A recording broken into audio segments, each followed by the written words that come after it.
بسم الله والصلاة والسلام على رسول الله. وحشتوني جدا جدا. فيديو النهاردة مميز هنعمل فيه وصفة رمضانية ما بنستغنيش عنها طول الشهر الكريم. كل سنة وانتم طيبين، تنعاد علينا وعليكم الأيام بخير يا رب.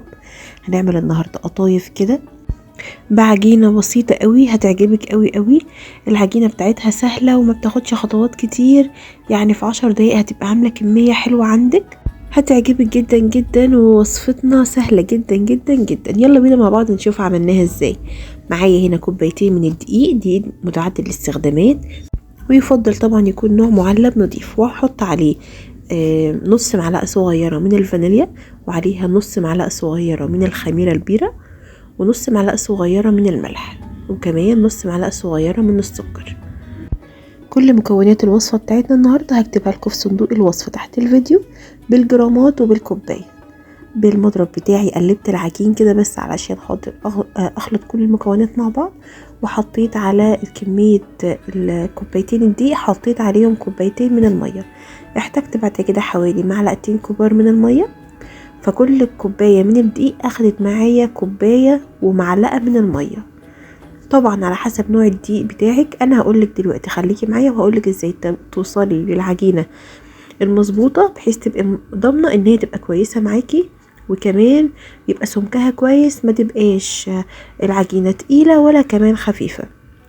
ضربتها بالمضرب كده شوية بس علشان اخلط كل المكونات، انا مش بعجن. بصوا بقى هنا معايا ده قوام العجينة اللي انا عاوزاه.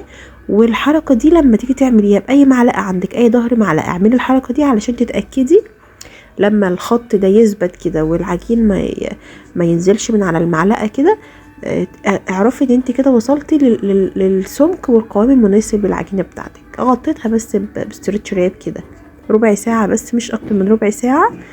انا مش عاوزاها تخمر خمر كامل، انا بس عايزاها تستريح، مش عايزاها تخمر ويطلع فيها بابلز كده وتبقى عاملة فوران فوقيها، لا خالص.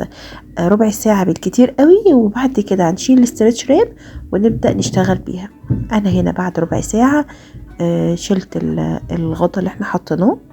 وافضل واسهل طريقة ان احنا نستخدمها نعمل بيها القطايف هي الدورق البلاستيك. الدورق البلاستيك بيبقى سهل واسهل من الازازة بكتير، والدورق طبعا موجود عندنا كلنا. نيجي بقى لأهم خطوة، وهي خطوة التسوية وازاي هنسوي القطايف.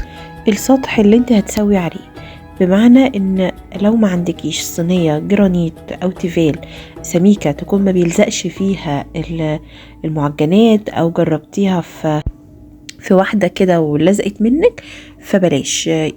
اعملي زي ما انا عملت. انا جبت الحلة التيفال واستخدمتها وكانت حلوة جدا جدا. حلة كبيرة حلة صغيرة، حتى لو صينية فرن، اي حاجة عندك بحيث ان انت تبقي ضامنة ان العجين بتاعك ما يلزقش، وكمان يطلع بسهولة معاكي، وما تبقيش مضطرة ان انت تدهني زيت، لان ممكن لو دهنتي زيت العجينة تفرش منك. فحطيت العجينة كلها بالشكل ده في الدورق بتاعي. النار بتاعتك تبقى وسط، ما تبقاش عالية وما تبقاش هادية.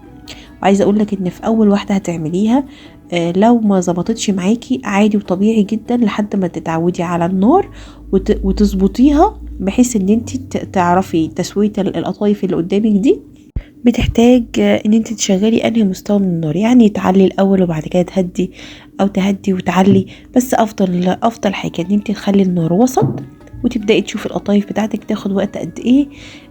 ممكن لو اتلسعت منك هدي النار، المهم انها تستوي معاكي، وكمان تنقر كده اللي يبين ان العجينه بتاعتك كويسه، ان هي تبدا تنقر كده من النص وتعمل الخروم دي.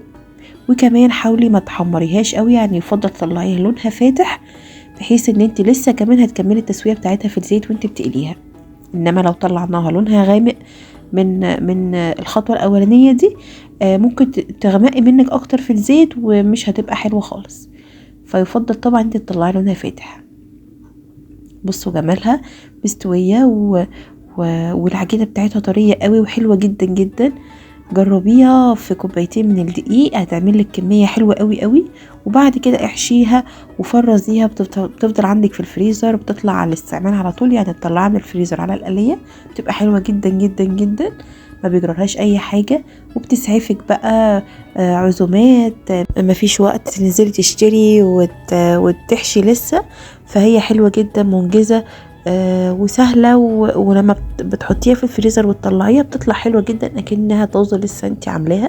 بس طبعا مش بنحطها مقلية، احنا بنطلعها كده نسيبها تهدى وبعد كده نحشيها وتفرزيها في اطباق فويل كده بستريتش راب او اكياس، وتحطيها في الفريزر وتطلع. حاولي تفككيها في فوطه مثلا، ما تسيبهاش فوقيها كيس او ستريتش راب، هتفك معاكي وهتبقى حلوه جدا جدا. ليها على طول وطلعها في الشربات. وانا بكمل الكميه معاكم، تعالى اقول لكم الشربات بتاع القطايف بيبقى عامل ازاي. شربات القطايف بيبقى تقيل، بيبقى عباره عن كوبايتين من السكر وعليهم كوبايه من الميه وعصره نص ليمونه ورشه فانيليا. وطبعا زي ما احنا متعودين علشان نطلع الحلويات بتاعتنا طعمها زي بتاعه الشارع بالظبط، معلقه عسل جلوكوز او معلقه عسل نحل فوق الشربات بتاعنا هيخليه حلو جدا جدا وما يسكرش معاكي، وريحته وقوامه هيبقى حلو قوي قوي معاكي. نطلع القطايف نحشيها وبعد كده نقليها في زيت على نار متوسطه، ونطلعها نحطها في الشربات بتاعنا. هي بتبقى سخنه والشربات بارد. وبس كده طلعيها من الشربات في مصفى تصفي الشربات الزيادة منها، وبألف هنا. عايزة تزينيها بمكسرات من فوق بالفظ الكداب بالمجروش اللي احنا عملناه مع بعض، بتبقى حلوة جدا وهي بتبقى طعمها حلو قوي. بصوا هنا ما شاء الله الكمية كلها. طبعا انا وانا بطلعها فوطة فوق فوطة وبغطيها بفوطة من فوق علشان ما تنشفش معايا على ما ابدا احشيها. بصوا هنا ما شاء الله اللهم بارك، كوبايتين انت اعملي لي كل كمية القطايف دي. لو وصلتوا معايا لحد هنا متنسوش تفعيل زر اللايك والاشتراك تحت الفيديو علشان يوصلكوا كل فيديوهات الجديده. نيجي بقى للحشوه الرهيبه اللي هنحشي بيها القطايف. حطيت طبعا الحشوه دي باختياركم، انا حطيت كوبايه من السوداني المجروش وعليه نص كوبايه من الزبيب. عايزه تحطي جوز الهند براحتك، انما انا مش بفضل جوز الهند فما حطيتوش، انما انت ممكن تحطي بيبقى حلو جدا. وحطيت كمان معلقتين كبار من الشربات التقيل اللي انا عاملاه علشان اطلع فيه الكنافه بعد ما اقليها. حطيت معلقتين بيدي طعم وحلو قوي قوي وقوام متماسك كده للخلطه بتاعتنا الحشوه دي. وكمان حطيت 3 معالق من السميد. جربيكوا حشوه القطايف هيعجبك قوي قوي وطعمه مميز. بدأت هنا احشي الحشوة اللي احنا جهزناها مع بعض، احطها جوه القطايف بتاعتك. طبعا لو انت هتقليها بتبدأي تقليها بعد ما بتخلصي الحشوة على طول وتطلعيها في الشربات. مش هتقليها وهتفرزيها بعد الخطوة دي، ابدأي فرزيها، ما بتتفرزش من غير ما تبقى محشية، لا احشيها وبعد كده في اي علب اطباق فويل اي حاجة خزني فيها القطايف محشية كده بحيث انها هتطلع على الزيت على طول.